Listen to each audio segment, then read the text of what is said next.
Cancel the U2 concert. Boy, oh boy, did I have a great tirade. Don't fucking do it. This should be like a 1.5 point line. Oh, they just scored again. I think he's the clear-cut winner. That's the only good move. That's it. Welcome to the Thielet Graves podcast. I'm Thielet. I'm Graves, and we're just two dudes like yapping about sports. Welcome to the Thielet Graves podcast. My name is Ryan Thielet. My name is Isaac Graves. And we're just two dudes that like to yap about sports. Today's a loaded show. We're going to get started with the MLB.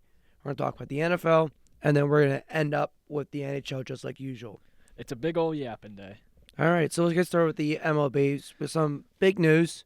The Colorado Rockies decided to fire their coach after giving up 20 runs in just 6 innings against the Padres on Saturday. We saw this coming. Yeah, the funny thing is that they fired him yesterday after they won 9-3 against the Padres. Because, yeah, that makes sense.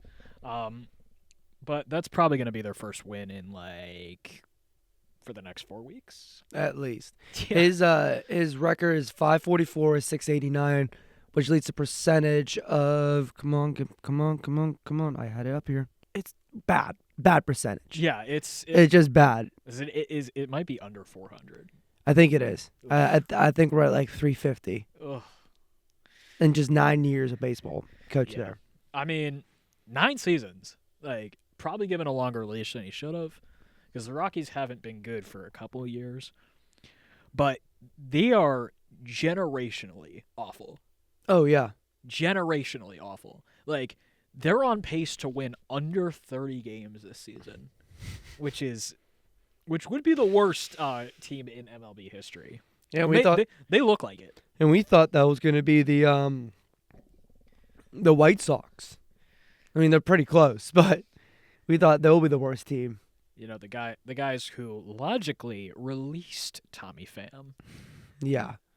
Well, let's get started talking about that team.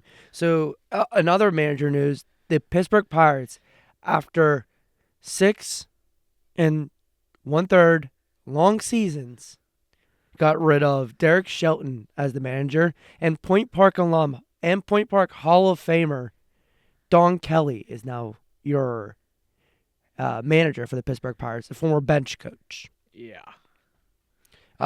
So I'll tell you what. When I was working, and then I saw the text message from my buddy saying that he's gone. The first song that popped in my mind was the "This Is Christmas, the War Is Over" song. I instantly reposted the press release that Pirates put out on my Instagram and put that song as the background, because that's how I felt. He had 749 games managed, 307 wins and 442 losses, with a win percentage of 4.10. Yeah. I'm surprised it happened this soon. I'm going to be honest, because knowing Ben Cherington and Bob Nutting, it felt like they were just going to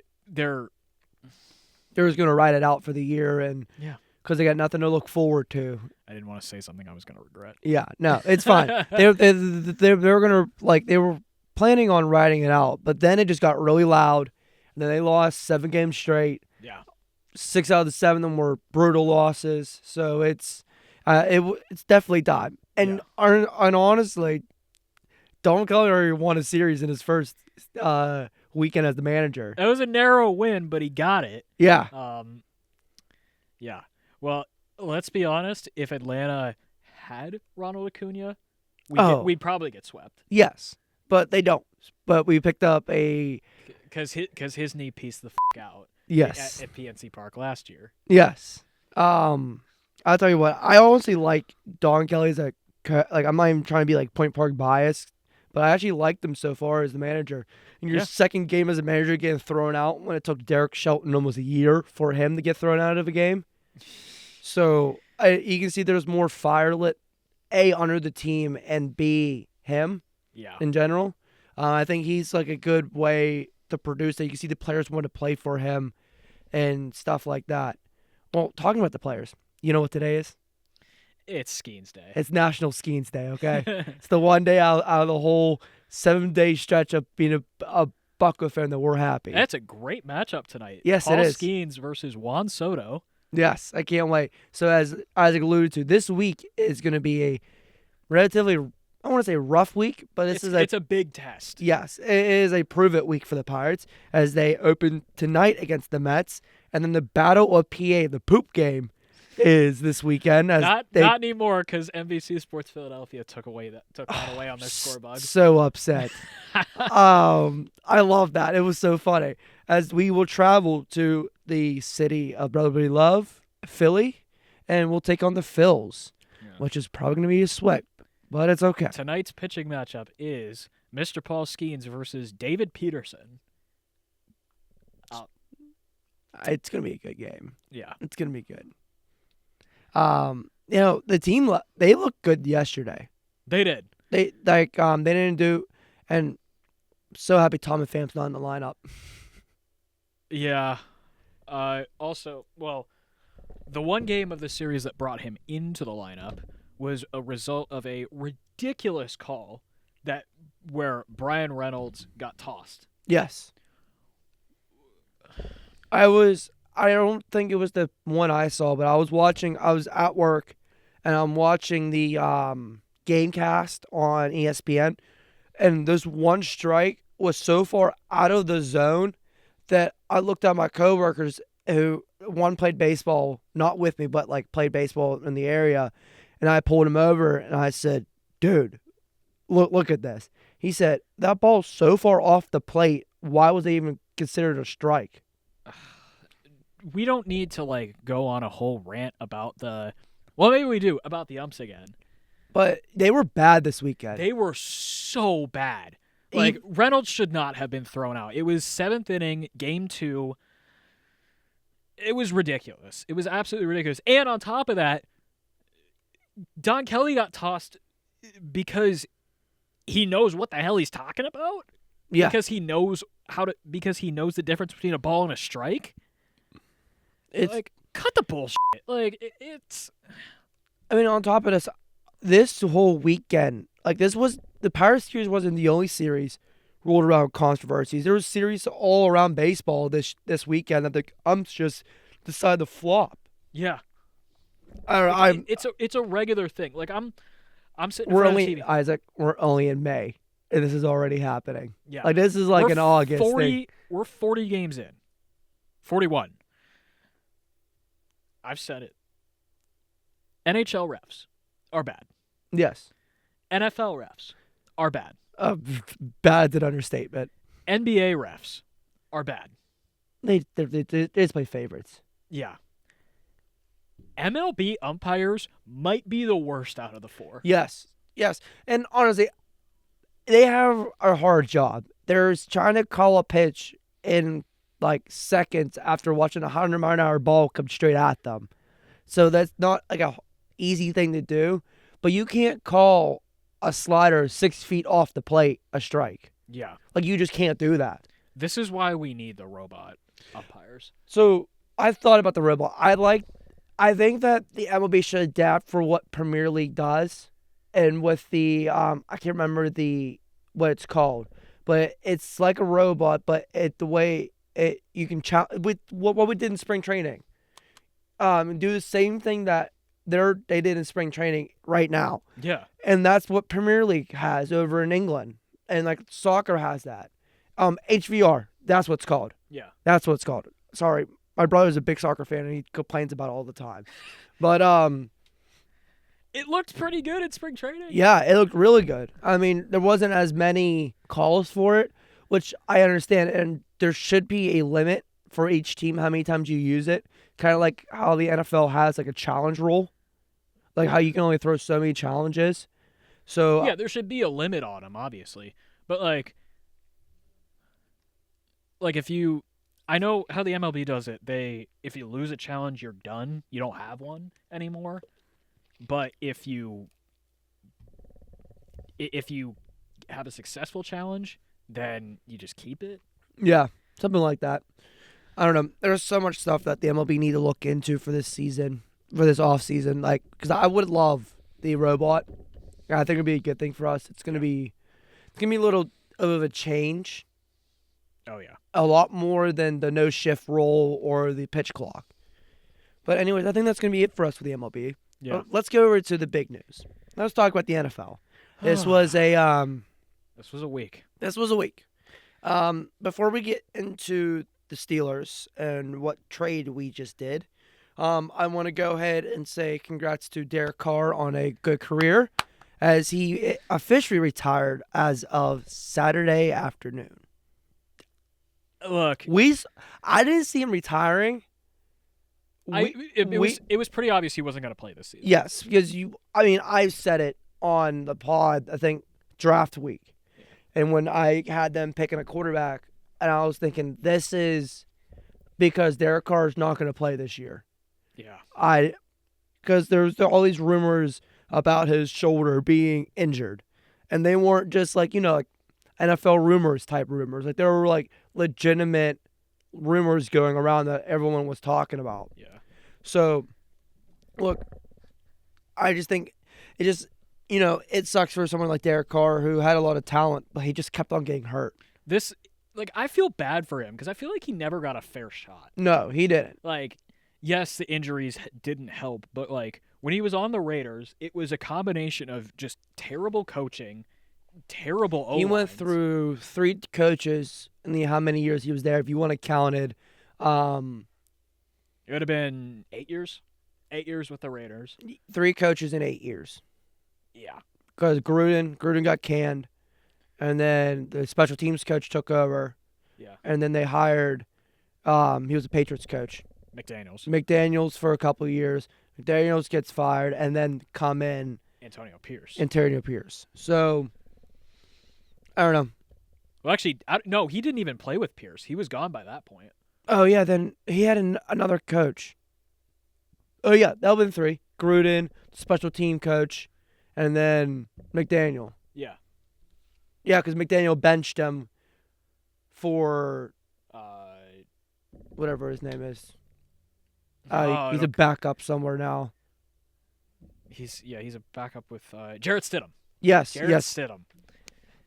But yeah, he never got a fair shot, and New Orleans is equally as of a mess than what the Raiders were when he left. Yeah. Again, a lot of really bad coaching. Like, yes, he only had the one head coach, but Dennis Allen is the epitome of bad head coaches. Yes. Let's just be honest here. So, I think if he would have went somewhere that he could have succeed, and like he had a good coach, a good staff around him, I think he could have been a lot better.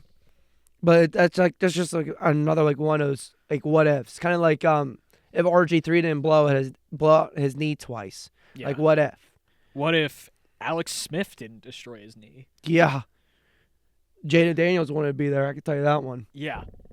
All right. Let's move on from Derek Carr, and let's talk about our Steelers. This was a busy week here for Amar Khan because in one day, in a 24-hour span, he decided to make the Steeler Nation happy with the trade he had, with the draft he had, and then decided to piss off the entire fan base by trading George Pickens away for a bag of chips to the Cowboys. So the full trade was George Pickens and a 6th-round pick for a 3rd-round pick and a 5th-round pick. We now have 13 picks in this upcoming draft, by the way. In our home draft. Yes. Which is nice, but you just disbanded possibly one of the most lethal wide receiver duos. Lethal in which way? Beating up the defense or down the field ball play? Because I tell you what, DK and George would have been a AFC North type of receivers. Oh yeah. So now obviously DK's your wide receiver 1. And then you got nothing for another year. Let's just take a look at the depth chart. We have Roman Wilson, we have Calvin Austin, and then we also have Miles Boykin isn't here anymore. Nope. Ben Skoronek's another one. And then we drafted a guy.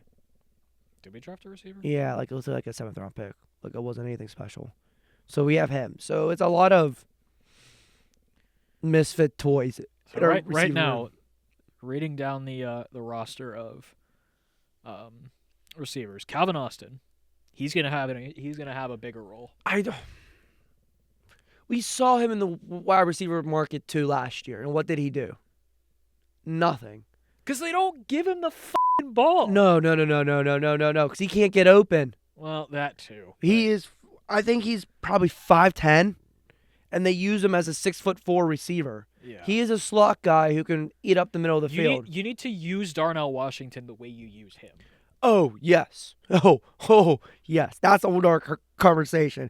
Darnell Washington is probably the most underused, talented tight end I've ever seen. Yeah. He is. I just hope that Mason Rudolph, who likes his tight ends, uses him. Yeah. Or Will Howard, who also likes his tight ends, uses him. Yeah. So outside of him, we have DK Metcalf, who's obviously your wide receiver one. Yeah. Dead obvious. He was receiver one when George was still here. And then you have Scotty Miller. Oh, I forgot about him. Cordero Patterson. He's not a weapon. He is just a roster spot.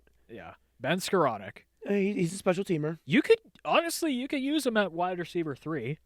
Although they did sign a guy that is most likely going to be a wide receiver 3. Because I think they might use Roman Wilson as a wide receiver 2.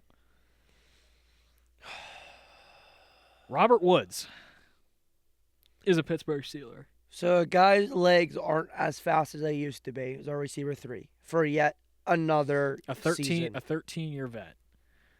Why do we sign these older guys? We're about to have another older guy as our quarterback again. Yeah. Because, obviously, let's just get into it. I don't know if you saw, because I'm a Twitter guy. I sit on Twitter most of the day. Yeah. A prominent guy in the Pittsburgh market decided to come up with a rumor and said that Aaron Rodgers joined a golf club in Pittsburgh. What? That rumor has yet been debunked. Then again, so this is another thing of Pittsburgh media just overdoing it with Aaron Rodgers. Why can't we just be happy with having a bridge gap with Mason Rudolph? Yeah. And then have Will Howard step in. Will Howard is going to be our guy down the road. He wants to be here. He's hungry to play. What else do you want from him? Yeah. Everyone's discrediting him. This is the same guy, not even 6 months ago, won a national championship and played the best 4-game stretch in any quarterback in this draft class. Okay. I'm just taking a look at the depth chart generally. Let's talk about the running backs. I just want to highlight this for a second. So, Jalen Warren's your running back 1. Yes. Right. Who the hell's your running back 2? They can't be drafted from. Is it Caleb Johnson, or is it Kenneth Gainwell? Because Gainwell is usable. Yes, he is. He also did really well, but he also had Saquon to go with. Yeah. So that's where you don't know how good he. I'm not saying he's not a bad running back by any standpoint, because he was great when he needed him in fantasy football. But I just don't see him as a prominent role.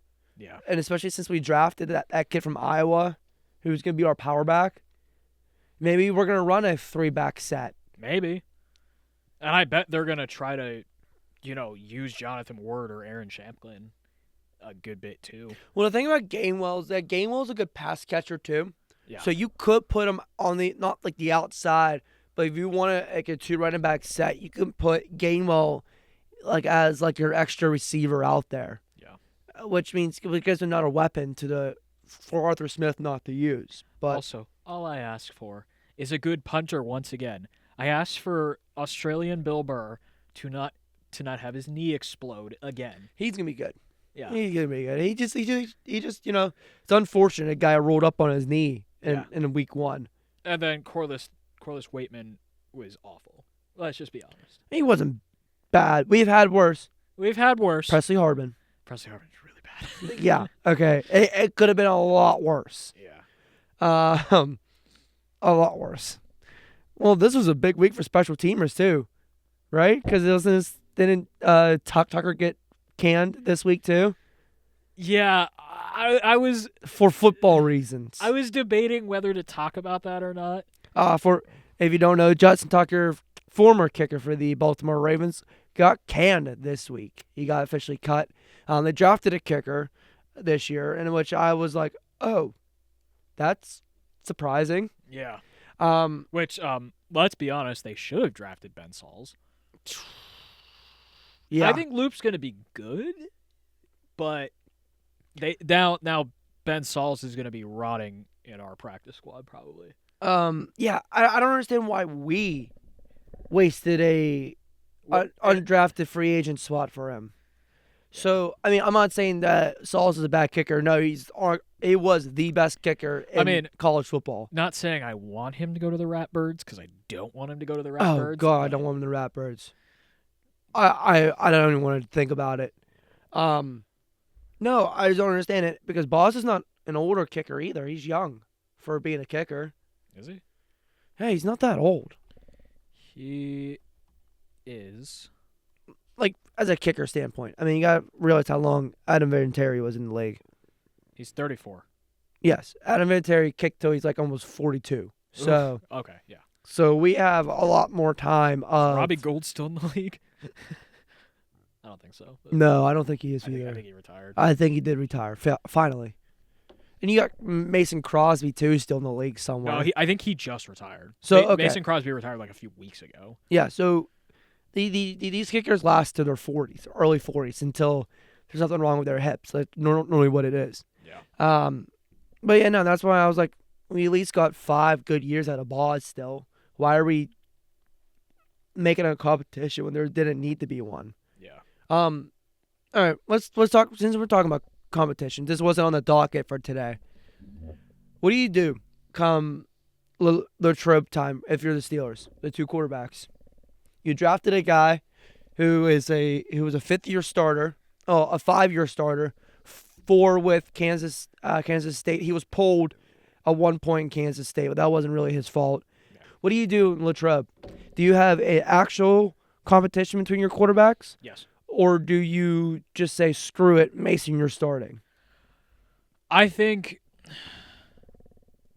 maybe a mix of both, because, look, I really don't want Skylar Thompson to even be a consideration. No, he's not. That's why I didn't even bring up his name in the conversation. Yeah. This is a 2 quarterback battle. So I think just based on experience, Mason should go into Latrobe being the starter, but I think Will is going to take it like that. And then on top of this, look, this is a no harm, no foul year quarterback-wise for the Steelers. Yeah. Because let's just say, knock on wood, Will Howard comes in and he craps the bed, okay? Which we don't see happen. We don't see that happening. But if it does, this next year's draft is loaded. You got Ness. I'm realistic. We're not getting Manning. Probably not. I'll be shocked if we get up that high. I low-key kind of want the Saints to get him now because I feel bad for them. Yeah. Well, no, I think that kid from Louisville is going to be something for them. You think Shug's going to be something? Yeah. I didn't want him here because he wasn't going to prosper in our offense, but I think down in New Orleans, he'll be a good fit. He could be. So it's Shug, Rattler, and Jake Hayner. We're complaining about our quarterback room. Yeah. Okay, so back to what I was saying. You got Brett Neismeyer out of LSU. You got the kid from Bama, not Bama. From Carson Beck's going to be out next year. Yeah. Like, there's a handful of guys in this draft that I wouldn't mind us looking at, but that's if you hear me, Omar, if Will Howard craps the bed, which I don't see him happening. No, I don't see that happening. All right, so this is the news from Adam Schefter. Trey Hendrickson, DN for the Cincinnati Bengals, right? We're thinking about the same guy? Yep, D lineman for the Bengals. A statement today to ESPN. No communications has taken place between my camp and the organization's post-draft. The offer prior to the draft did not reflect the vision we shared and were promised last season. If that continued to play at the high level, coaches are aware these past his contract's going to be higher for the higher level. Coaches are aware of these past conversations. Rather than using calibration to get us to the point to bring me home to the team, they, mind you that they is in all caps, are no longer communicating. I have been eagerly awaiting resolution of this situation, but and then it cuts off. What are the Bengals doing? What are they doing? Simply put, what the hell are they doing? It's Trey Hendrickson, year in and year out, has been... Oh, wait. I have the rest of it. Oh, you do? But that's hard to do when there's no discussions and an evident lack of interest in reaching mutual goals. Sorry, Twitter had the entire statement. ESPN didn't, so I had to go back to Shefty's actual Twitter. We love the ESPN app. Okay, so Trey Hendrickson has been one of the best defensive players year in and year out. Honestly, if Pat Surtain didn't have the year he had, Trey Hendrickson was your defensive player of the year. Oh, yeah. So, yeah. And so why are you playing the game of losing somebody who's the only good player on your defense? Literally. Like the Bengals, they'll be able to score like 50 points and still lose if he's gone. Yes, because they'll have no pressure up front at all. Because they're up front is either rookies or they're 6-year vets that haven't done anything on two teams. Yeah. So they're not going to be able to penetrate unless the Steelers O-line they're playing against. Make me twitch. Sorry. I just hope our O-line does better. But then again, last year our O-line was very hurt, and we didn't even get to see our first-round draft pick play. So, I mean, talking about our first-round draft pick, guess we got another handful with this one. Derek Herman's still yet to sign a rookie contract. The only draft pick who hasn't signed his rookie contract. Look, his mom just passed away, so I'm sure there's a lot going on there. Yes. So it could come in any moment. But what are we waiting on? Yeah. Other than that, what are we waiting on? Yeah, I think at some point you gotta get, because look, even Shedeur Sanders was at minicamp. Oh wait, actually, I want to talk about that. Okay, my timeline for the past 3 days have been these 9-yard checkdowns that Shedeur Sanders has been throwing, and I've been getting hype videos like he's throwing 40-yard bombs over the shoulder. Yes, he had one nice pass in the end zone, but that was it. That was it. Oh my God. So they'll show that, and then they showed Dylan Gabriel throwing an interception. So, by the way, Dylan Gabriel was drafted higher than Shedeur Sanders, by the way. Let me remind you of that one. I'm already done with the media coverage of the Browns, and we're in May. Okay. Let's just be honest. Neither of those two are your Browns starter. You know who your Browns starter is, right? Grandpa Flacco. No. My king is going to be starting. He might be the backup. The one, the only, the legendary, Mr. Fake Slide himself, Kenneth Pickett, will be your starting quarterback for the Browns. I mean, it definitely could happen. Jesus Christ. Yeah, that whole room is just... The AFC North is it's a mess. Yeah. Well, when the quarterback's room for the Browns is a walking joke, because you can go Joe Flacco, Kenny Pickett, Dylan Gabriel, Shedeur Sanders, and some rookie, Browns in 5 type of joke.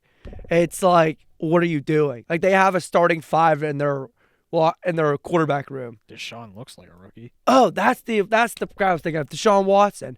So you can pull the he does look like a rookie, let's be honest. Oh, his entire time there. Yeah, and his fall from, I mean, there's a lot happening with him, but his fall from grace on the field, excluding everything that happened off the field. Yeah. His play on the field, he looks like a rookie. Yeah. And that's just being nice with it. It's unbelievable. Yeah. I mean, it is unbelievable. And I hope that this whole thing, that Mel Kiper will eat his words about it and him blown up on the draft for 4 hours every day. That Shedeur Sanders wasn't drafted, and we're gonna go see why. Because I'll tell you what, the AFC North defense-wise, excluding the Bengals, when he has to play the Baltimore defense and our defense, it's gonna be rough. It's gonna be rough for them. Yeah.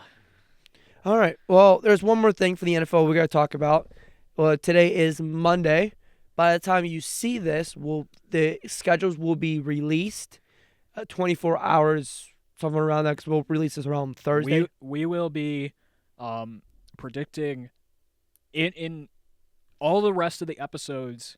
I think all the rest of the episodes in Season 1, we will be predicting by division each team's schedule. Yes, we'll break their win-loss record. We're just going to be predicting it, and we will have shorts for every single team. Yes, we will. So, it's going to be fun. I'm so excited to predict our division. Do we want to reveal which division is going to be first? Yeah, go ahead. Next week we will be starting with the NFC West. Yes, let's start with the furthest away division. Hey, blame the random wheel. Okay. Blame the random wheel. It's gonna be fun. I can't wait. I love predicting the NFL schedule, in May, June, and July. Even though your predictions will shit the bed, come October. We're not predicting scores. We're just predicting win-loss record. Yes, it is. We are so far away for us to be predicting scores, and it'll just make no sense. Yeah, we'll do more schedule. We'll do like score predictions for each week. Yes. We will once we get to that. That'll be a Season 2 thing. Yes. So. All right. Well, let's jump from the NFL, and let's go to the NHL. A huge NHL week. We're gonna hold off talking about the playoffs for a little bit because there's a lot more happen than just the NHL playoffs. Yeah. We got a new team name. Yeah. The Utah Hockey Club is gone, and now it is the Utah Mammoth. I wanted the Yetis. Yeah. I wanted a different name, but I just can't say that. You're gonna bleep me out anyways. I wanted the Storming Mormons, or the Salt Lake City. Okay, that's what I wanted. Those are the two names I wanted. You're gonna bleep me out anyways. We'll go. We'll throw unhinged Thielet making jokes about Utah culture. Anyways, moving on. Those are the two names I wanted. Okay, I didn't want the damn Mammoths. Like, what are we back in the Ice Age? And when we played the Predators, we're going to throw Ice Age 4 on the screen. Yeah. Oh my God. I mean, Utah dropped the ball here. Like, really dropped the ball. Honestly, I don't hate it. I like the jerseys though. Oh, the jerseys are nice. They're sick. I think they're still using just the Utah for the road jerseys. So they're pulling a Canes with the road jersey. There's nothing wrong with that. But the jerseys are sweet. I love Utah's color scheme. I might look into a Logan Coley one. I might look into a Penguins legend Ian Cole one. Oh my gosh. I'm kidding. Yeah, no, look. We shouldn't expect much when your basketball team's called the Utah Jazz. Yeah. But yeah, no, it's okay. It's okay. I made a little bigger deal than what it is because I just love the names that I chosen because of us being at least of me being a McAfee fan. Those were the jokes thrown around for the past 2.5 years about this. So it's been great. But in other news in the NHL, the Flyers, after I think over 10 years. Yeah, over 10 years with Wells Fargo, officially changed the name of their arena to Xfinity Mobile Arena. Okay, so this will be the last name on this building. They are set to open a new building in 2031. Yes. I don't know if that's going to be called Xfinity Mobile Arena Probably or not. Going to be. We'll see what that ends up being called, but it's going to be a new arena in South Philly, which I don't really understand why they need to open a new arena because Xfinity Mobile Arena isn't like a bad arena. No, it's not. I don't think it's. I mean, it might have been around for a while, but it's way nicer than the Spectrum. So who has the oldest arena, but excluding any of the Canadian? Who has the oldest U.S. arena? It's not us. Oldest U.S. arena? I don't think it's us, is it? It might be the Ducks. I think no, because theirs is all new. Like, they have a whole bunch of new shit in it. But they've only been in that one building. Like, they updated the whole concourse, but they've only been in that one building since their inception. Okay, so it's not us, which I'm happy about. No, we've only been open for a couple of years. Yeah, which is great. Yeah, for like a Amazing. decade. Yeah, which is crazy. They only the oldest building overall is the Flames. Yes. That has been almost 45 years. Yeah, that's crazy. And that building is crumbling to the ground. Yeah, it is. So it's kind of like the NHL's version of the Oakland Coliseum. Kind of. It's just not as At least they're updating it a little bit though. Yeah, unlike what Oakland did. I hate the jumbotron in that arena though. Because yes, it's huge. It's an enormous jumbotron, but it's just got a giant Sportsnet ad on the top of the. You talking about our jumbotron? No, the one in the Flames arena. Oh, okay. It's got a giant Sportsnet ad on the top of the jumbotron. I was saying, I love our jumbotron. Oh yeah, it fits the building. It's sick. It's enormous. It's great. It's what it needed to be. Yeah. Well, let's talk about the Penguins. As the Penguins, head coaching watch is still on. Rick Tocchet, the former coach for the Canucks and Coyotes. Drew Binster is still up. And there's one name that I threw in. Oh, for f***'s sake. Because I've been seeing rumors. The return of Big Dan. No, you haven't. No. 2009 Stanley Cup champion, mind you. Okay? He is the Stanley Cup champion. You can't take that away from him. That's true. But Dan Bylsma. That would be crazy if he comes back for the twilight of Sid and Gino and Tangers. That would be stupid. It would be stupid. It would be stupid. And not good stupid. Like dumb stupid. Yes. Like, but what's even worse than that? Like, that's mildly logical. Drew Bannister? What the fuck? I hate that. This guy couldn't even last 100 games as head coach of the Blues. He couldn't even last 100 games. He is probably one of the worst head coaches I've ever seen. He is so unbelievably bad. Yes. Agreed. So he should not be getting anything. Like, he should be getting an ECHL head coaching job. Let's just be honest here. Like, I think Rick Tocchet's your only option here. Rick Tocchet. Oh, I would have said David Carley, but he's staying in the NCAA as he signed a multi-year deal. David Carl signed a multi-year extension with Denver. That was tough to see.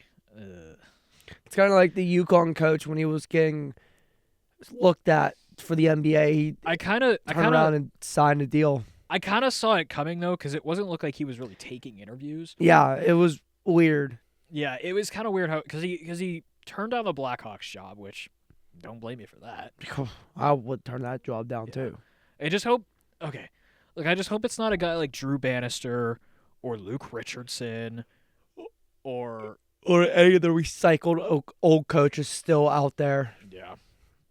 Like, Tocchet's your number one option. Yes. Right now. Absolutely. Then nobody else. Dave Haxtell. Like, that's your only other option. This is an old coach name I'm about to say. Like, old head. Bruce Boudreau. Oh, my gosh. He might be your third best option. This cycle for this NHL coaching this year is just awful. It's brutal. It's very bad. Why of all years this is the year? Yeah. Yeah, what's up with that? Let go of Mike Sullivan. Oh, we could have done this last year when we could have got a better coach. Yeah. I mean, I guess Jay Woodcroft is up there too, but that's if they decide to do that. Another Penguins knows that we're a front runner to land a disgruntled Lightning prospect, Isaac Howard. Yeah. So he was, I believe, a 4th round pick in 2023. And he is kind of like another Rutger McGroarty. Does not want to sign a contract with the Lightning. Why? This is Tampa. Yeah, I know. So he is 21 years old. plays at Michigan State. He's a smaller guy. He's 5'11", 190. Oh, he's just fast. Yeah. That's the Oh, thing. no, he was the 31st overall pick in 2022. Never mind. Oh, wow. Yeah. So we could land another first-round prospect. So Without doing much work for him. Yeah. So last season with the University of Michigan, in 37 games, he had 26 goals, 26 assists for 52 points. Oh, why aren't we already putting pen to paper now? Seriously. We have to trade. We have to trade him. And we would have to wait until after the playoffs for the new season to start for us to do that. I think so. But this is honestly, I think there is something done. They just can't announce it, like a handshake agreement. Yeah. I wouldn't mind seeing them do. 2 years at Michigan State, he was a point per game. Jeez. Yeah. And then he was about just over half a point a game in 1 year with Minnesota Duluth. Jeez. Yeah. All right. So let's talk. Oh no, sorry, I missed one more thing. The quarter century team was announced. Yeah. And what a team. Yeah. So let's break it down. Normally, like when I see like the NFL's teams and like NBA and MLB teams, I don't like them. But I think NHL did it right this time. All right. So let's just start with the guys who debuted before 2000 but played in 2000. It's all logical picks here. So Who debuted before 2000? before 2000. Okay. So, I'm pulling up the thing right now. Zdeno Chara. Yes. Obvious. Yeah, that's an obvious pick. Jerome McGinley. Yep. Obvious pick. Yep. Penguins legend Jerome McGinley. Mm-hmm. Nicholas Lidstrom. Okay. Yeah, obvious. Kind of an obvious pick. Because he was part of that stretch where Detroit was honestly one of the best teams in the NHL. Yeah. For year after year. Yeah. Joe Sakic. Yeah.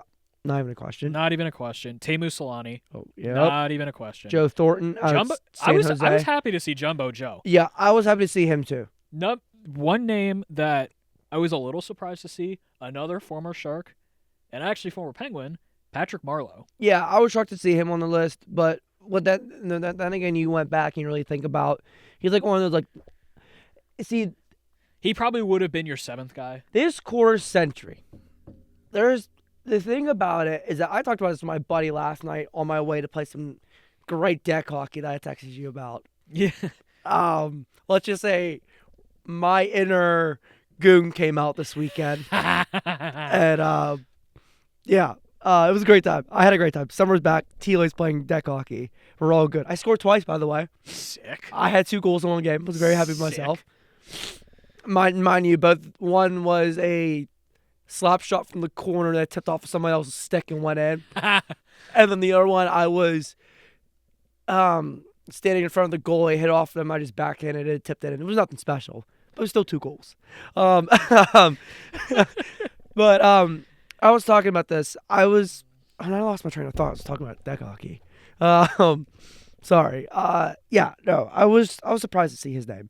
And this era of hockey that we all been watching, you got to think, every team at one point had a Hall of Fame goalie or a Hall of Fame player on their team. Yeah. So it's kind of hard to talk about everybody's name, and I'm happy they brought in some of these guys that doesn't get talked about as much. Goalies are a whole separate list. Oh. Like they didn't include them with just these lists. So now let's go on to the guys who debuted between 2000 and 2010. Wait.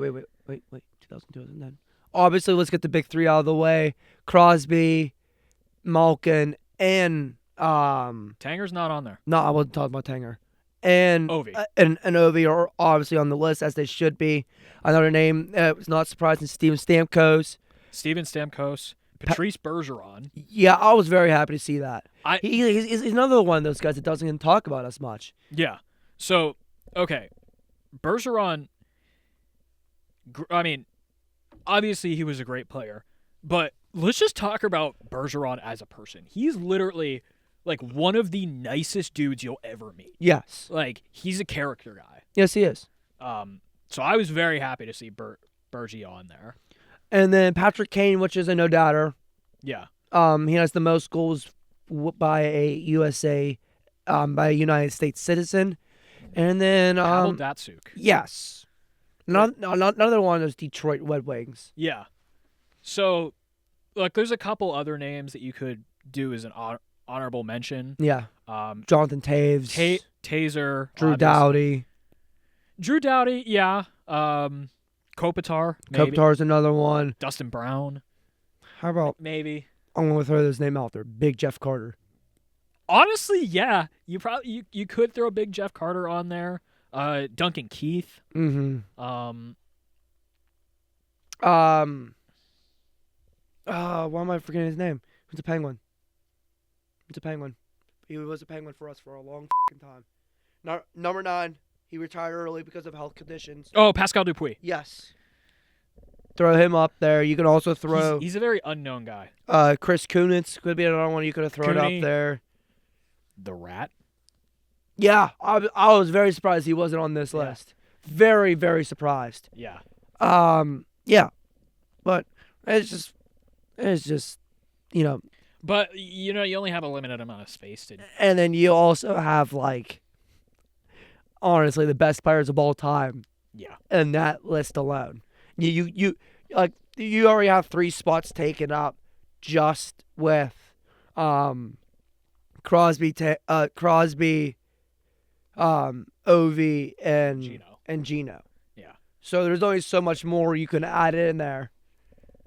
All right, now let's go on to the skaters who debuted after 2010, and I was very happy to see this. So, it's obvious: McJesus, Draisaitl, Yes. McKinnon, Yes. Matthews, Yes. Cale Makar.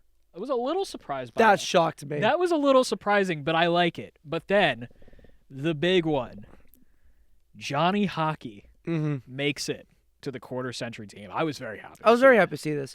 And you gotta think about his regular season stats: 243 goals, 500 assists, 743 points, and 763 games played.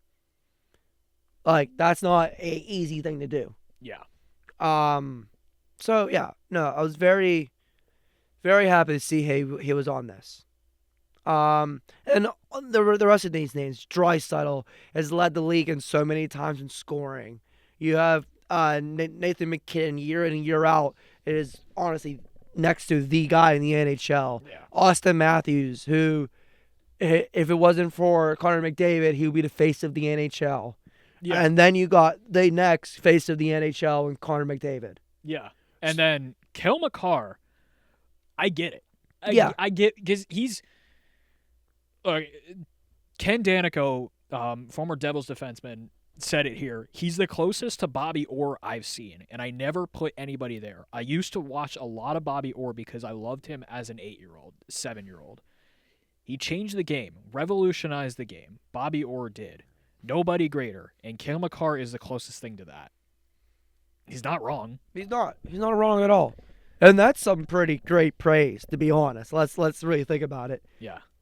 No, this is another thing that I'm and these are honestly the best options you could have made here. All right, let's get into the goalies. The goalies. I mean, what a hard thing to do. Yeah. Obviously, let's get the big ones out of the way. Bordeaux's in there, Fleury's in there, Hendrik Lundqvist is in there, Carey Price.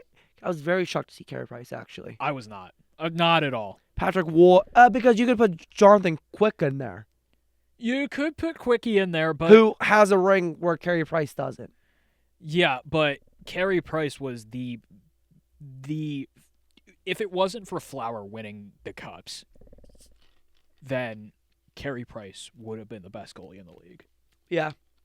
And honestly, he was and Patrick Waugh, another one that I was he's more of a 90s goalie, not one of those things where oh, that's weird. Yeah. So, okay, Brodeur, no surprise there. Yes. It's obvious that he's the all-time leader in games. 691 wins. He is the stats leader. So that's obvious. Flower, I mean, I'm not surprised. Flower's one of the greatest goalies of all time. Yes. Like, if you say that his career is overrated, you just weren't paying attention. So, yeah, Flower definitely deserves to be there. I am shocked that he didn't get more than one Vezina Yes. Very shocked. throughout his career. Henrik Lundqvist, no surprise. Yeah, no surprise. No surprise there. Roberto Luongo, Bobby Lou. I'm not shocked by this. I'm not I mean, shocked. how can you? I mean, honestly, Yeah. you know what's crazy is that you and me were able to watch. I don't know. Let's count. 1, 2, 3, Let's be honest. We 4. were able to watch all these guys. Well, maybe except for Wah. 4 out of the 5 of these guys, excluding Wall, because we didn't see him, are all Hall of Famers. Yeah. And they played each other consistently too, because mind you, they were all in the Eastern Conference when their prime was going on, and one of them was our goalie. Yeah. So although, one name that I'm a little surprised, younger goalie actually, like just entering his 30s. There's maybe a hot take. Vasi. yeah, I can see that. I think you could have. I think Vasi deserves to be an honorable mention here. But honestly, if you throw Vasi in there, you might as well throw Hellebuck in there too. If you want younger goalies, because those are your next 2 young goalies that are good. Yeah, like when you do this list again, 10 years from now, 20 years from now, do it another quarter century from now, then you're gonna see guys like Vasi, Igor, Hellebuck. You're gonna see Otterman too out of Dallas on that list too. Ottinger, yeah. Ottinger. So, which is crazy that the goalie cycle we're about to get is like consistently good. All right. Well, there's also another quarter century team I want to talk about. The Penguins put one out. Yeah. So this got unveiled a few months ago. All the quarter century teams got unveiled. When we didn't talk about it then, because we brushed it off, didn't think anything of it.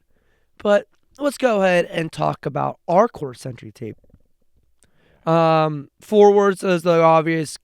Crosby, Malkin, Gensel. Defenseman is Sergei Grachar, Chris Letang, and Marc-Andre Fleury.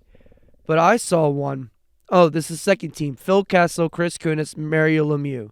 Defenseman Brian Dumoulin, Brooks Orpik, and goalie Matt Murray. Yeah. That's a stack of.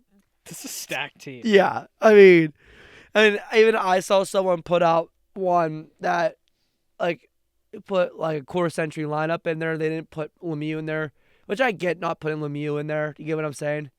Because Lemieux, okay, I'm not discrediting what Lemieux did in the early 2000s, but he wasn't the same Lemieux. You get what I'm saying? No, he was not. So I get not putting him in there because he's more of a 90s player. The one person I saw, I should have screenshotted it and sent it to you. It was on Instagram. They had the HBK line as the third line. And honestly, my heart melted when I saw that because I missed that line so much. Yeah. Every team got a quarter century team, including the Utah Mammoth got a quarter century team. Even though they just started existing. Yeah, well, their quarter century. Oh, the Kraken has one too. Oh yeah. Which makes no sense. So, your West Mifflin boy is on the first quarter century. Yeah, are you shocked by that? Because I'm not. No. It was their best prospect they ever had. Okay. Their second team is just ridiculous. Alex Kerfoot, Jack McBain, Nick Schmaltz, and then a Penguins tandem on defense of Ian Cole and Oli Mata. That's so pitiful.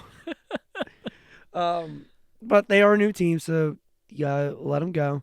All right, let's get into the playoffs. Yeah. Let's just get it up because there's something else I want to add about George Pickens, but we'll wait. Oh, actually, one more coaching change. The Ducks did it. Oh, yeah. The Ducks did it. They have hired Joel Quenneville as their new head coach. Okay, look. I get it. But at the same time, I don't. It's a head-scratching hire. Do I think it could work out? Yeah. I think it can, too. It's just you're never going to get away from the argument of should Joel Quenneville be allowed to be back in the NHL. Yeah. You're never going to get away from that argument. No, you're not. So you're just adding a storyline in there. Let's just hope that his coaching and they play good. So that's not a bigger storyline. Because they have a lot of young guys who don't deserve to have a story over their head every time they play hockey. If he does good, great. If he doesn't, why did you make the move? Why did you make the move? And Ducks fans, go for Pat Verbeek's head. Yes. Like, oh boy. Some details came out about George Pickens. We'll put pause in the NHL. Go back to George Pickens. As I saw, this was released. Oh, it just popped up on my feed. So, Mark Camboli, insider for the Steelers for the Pat McAfee show. He's the insider I watch because he says the truth. Okay. So more on the Steelers trading George Pickens to Dallas. Significant locker room guys got fed up with Pickens' antics and quickly turned off by him for multiple reasons, I was told. Some felt that it would be counterproductive to keep him around. Even with his unique talents, they felt the locker room could turn toxic. I thought it already was toxic, to be honest. Not many teams were interested in trading for Pickens, making it difficult for Steelers to get market value. The Steelers wouldn't have traded him for anything less than a third-round pick, something that wasn't offered until after the draft. And then not many were broken up within the organization that George Pickens got traded. Yeah, I'm not surprised the locker room was blowing up. No, me either. Are you kidding me? I mean, you could see it on the field. And now I think he has a chance to blow up the Dallas locker room. Well, that already has Micah Parsons, Dak Prescott, and CeeDee Lamb all in it. Yep. Oh, wow. It's just annoying. It's like... Then again, we can go back to coaching. Because a good coach, you can keep that together. Yeah, and Tomlin, yes, he's a good coach. But he's not doing that. He is not a behavior control coach. No. He just lets his players do whatever they want. Yeah. And what's the point where you say, enough of this shit? Yeah. That's kind of where I'm at with this. Like, I am so over us in the pre-dominance getting, like, willing to walk over everybody. Yeah, it's frustrating. It's very frustrating to hear that it's the same thing that happened with AB. Yeah. That happened with George because they couldn't control a locker room. Yeah. And honestly, same shit happened with Chase. Yeah. Like, Chase, we can honestly throw Juju's name in there. Montavious Bryant, one of the bigger Steelers what-ifs. yeah. So, Le'Veon Bell, don't forget about him either. And those were all under Mike Tomlin's watch, by the way. Yeah. But enough of that. Let's get into the playoffs and let's be happy about bringing some playoff hockey now. One more thing. I just want to talk about playoff hockey, man. All right, we'll talk about playoff hockey and then we'll get to the last thing. What was the last thing? The Blues defenseman, Oh, that's right. Torrey Krug. He is medically retiring. Yeah. He hasn't played since 2023-24. I did not see this coming. No, I didn't see this coming. I thought it was just like a bad ankle injury. You know, you take a season off and you're fine. I guess it was worse than that. Yeah. Yikes. Yes. I feel bad. I feel bad for him because Torrey Krug, probably not the Blues' number one defenseman. No. And I'm glad they got guys like Philip Broberg. But he was high up their depth chart. Yes. So that's a big loss for That's them. a massive blow for them. Yeah. Jeez. All right. Let's get into the playoffs. Finally. Oh, thank gosh. Okay. We're going to talk about every game. There's a game I want to talk about. How about Saturday night? We saw a game-winning goal in 0.4 seconds. From Penguins legend. Riley Smith. Where was this shit when he was a Penguin? Where was it? There's a crap ton of players from the Pens that are playing great in the playoffs right now. And I'm thinking in my head, where was this when you were here? Yeah. Honestly, like, I can't remember who said it. I can't remember who said it. It might have been Josh Yohe. That said, I could have that completely wrong. If Riley Smith had the same character that he has in Vegas when he was with the Penguins, they probably would have made the playoffs. That might be a little bit of a stretch, but I mean, who knows, man. But I want to talk about that play in general. You can't even blame Skinner for this goal. no, what was Draisaitl doing standing at the front of the net with his stick like Yeah, like you can't have two players collapse on. Like, I get two players collapse, but they both went down at the same time, which made it easy for Smith to bring the puck around and score. I mean, Skinner was nowhere to be found. I think he forgot to charge his controller. It looked like Tristan Jarry when the puck's in the corner. Yeah.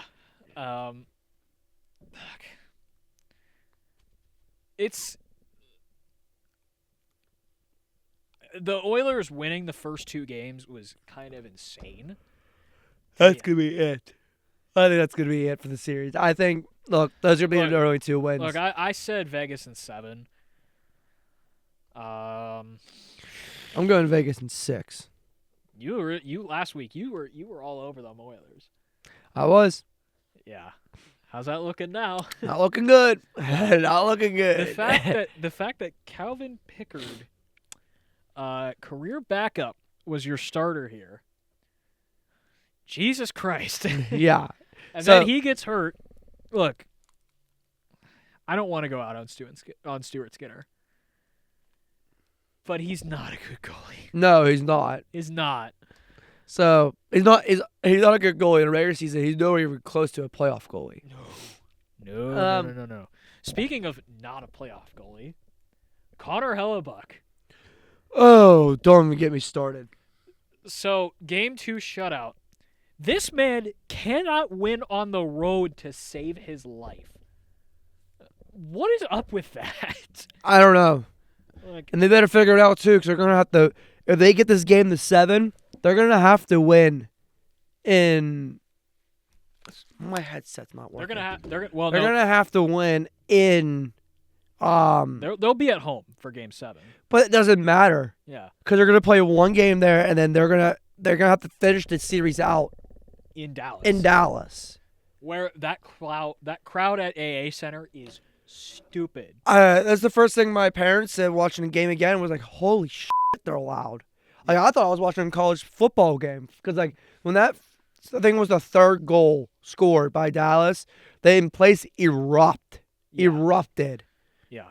Also, Mikko Rantanen, holy f***ing shit. Yeah, Making dude. every dollar worth of that contract before it even starts. Yeah. Worth it. So I'm gonna keep predicting the series as we're going on. So let's go to Carolina and Capitals. I don't think this is it for the Caps. I think they can come back from this. I don't either. I think it was just like, was Thompson starting Game 3, or was it Chucky? No, Chucky's hurt, I think. Chucky's still hurt. So I'm looking right now. I have the game cast up. So then it's got to be Thompson. Look, they play another game in Carolina tonight. Is it tonight? Yeah, it is tonight. Oh, boy. So, look, if they can win on the road, at least go unscathed and get out of this with a 2-2 series, I think they can still get a chance to win it and go up 3-2 before going back to Carolina. Yeah. I just still think that the Caps still have what it takes to pull it out, and this was their bad game, like that Game 3 going losing 4-0. How about goalie shutouts? Like veteran goalie shutouts. Yeah. You had Hellebuck in Game 2. You had Freddie in Game 3. How about a comeback from that? What looked like it could have kept him out, the injury that could have kept him out for a while after the first round. Yes. Holy shit! And then Sergei Bobrovsky last night. Masterclass. Yeah. We were listening to the game when we were playing, and And I kept on saying, "What's the score?" They said, "That's 1-0." I said, "What's the score?" "Oh, it's 2-0." But I want to talk about Wonderwall. I meant Joseph Wall. Okay, he is playing out of his mind right now. Yeah. Even though he picked up the loss last night, he was still the third star. 35 saves with a save percentage of .946. Stupid. It's stupid.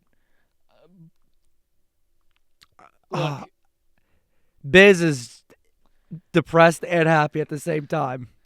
I don't know whether to trust Joseph Wall. I think he's a good goalie. But, like, I don't trust him in the sense of how long before he explodes again in terms of injury. Yeah, Because, like, it feels like he's on the IR every other week. it is. I can't get, every time I hear his name, I can't get the Biz singing Wonderwall, but with his name out of my head. I'll tell you what, people don't like Biz. I love Biz on TV. Oh, It's great. Okay. Yeah, I love Biz. I love the Spit and Chicklets podcast. It is so funny. Yeah. And I love the fact that Biz thinks he's a Toronto Maple Leaf. And he say, I was picked up by the Maple Leafs, but the Coyotes were lower in the waivers when they picked me up. Let's just say how it is. Penguins legend Biz. Yes, Penguins legend. Okay. Of 6 games. But yeah, no. Yeah, I think honestly, this game, Toronto and Panthers, that's going to be a 7-game series.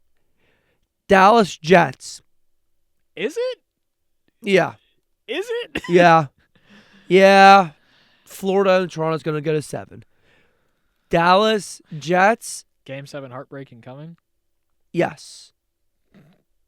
I think Jets and Stars are going to be a 7-game series too. Oh. I think it's over for the Jets. I don't think it's over for the Jets. I'm saying Stars in 5. No. I'm sticking to that. No. It's not going to happen. They're going to pick up wins on the road at some point. And then once they pick up that first road win, it's going to be over. The Canes and Capitals, I think the Caps are going to somehow win in 6. Oh. You think it's over for the Canes? I do. Damn, okay. This is kind of like the same talk we had come Kings and Edmonton last round. I think Like, this is the one when the Caps need it. Like, they needed to get the one win and then get the momentum. it's never fun when you blow it like this, but I think Canes get the win tonight and then blow it. And then lose in 7. They lose in 7. I have Vegas and Oilers going 7. Yeah, I have Vegas in 7. Yeah, I don't see that series going extending out of 7. So, look, I'll tell you what. This third round is going to be amazing. Oh yeah. And I haven't any been, combination of of these teams left, like, even if it goes like this, Carolina and Toronto, that's still gonna be a good series. yeah. Look, I haven't been watching much of the second round because as much as I want to watch it on my enormous 65-inch TV, I have to scramble to find out how to watch it. I would like to extend the biggest you to Max for eliminating the basic plan with Bleacher Report Sports. What the I've been watching on TNT. That's all I've been watching on. So, I try to use the TNT app on my Apple TV, and it doesn't, and the login fails every single time. Max, subscribe to it for nothing for myself, unless I want to rewatch Euphoria. Yeah, I just put myself on blast there. Yeah, no. But no, it's I've been watching more of the second round than the first round because I've been home and not having school. I watched a ton of the first round. Stanley Cup Finals on TNT. I can't wait. Thank God it's not on ESPN. Because I can't stand another Stanley Cup Final of hearing Sean McDonough. I miss NBC. Yeah. Look, even without Doc, NBC still could have lived on. But Bettman had to sign a 7-year contract, which we're already 4 years into it. So Wow, it's been that long? yeah, Jeez, it doesn't even feel like it. signed a 7-year contract for ESPN. Okay. I'm happy that playoff hockey is hitting all cylinders too. Yeah. Like it's not like how it like after having a great seasons in sports, sometimes the playoffs is a letdown for what the season was. And I don't feel that way with the NHL this year. Yeah. I mean, we're seeing the NBA right now. I mean, we're seeing teams upset the mega dogs. So like these playoffs between the MLB and the NBA and the NHL has been great. Yeah. But honestly, I think that's gonna be it for us this week. Yeah. We'll be back next week with schedule predictions for the NFC West. Yep. We'll talk some more NFL news because I think there's going to be a lot of big news breaking this week. This is going to be a big week. I have the feeling. We'll probably rant about the Bucks some more. Rant about the Bucks, definitely some more. And then it'll be time for the conference finals. And you'll hear our predictions and our recap of the second round come next week. Yeah. Well, this was a Thielet and Graves podcast brought to you by the Center for Media Innovations at Point Park University. My name's Ryan Thielet. My name's Isaac Graves. And we'll see you next week.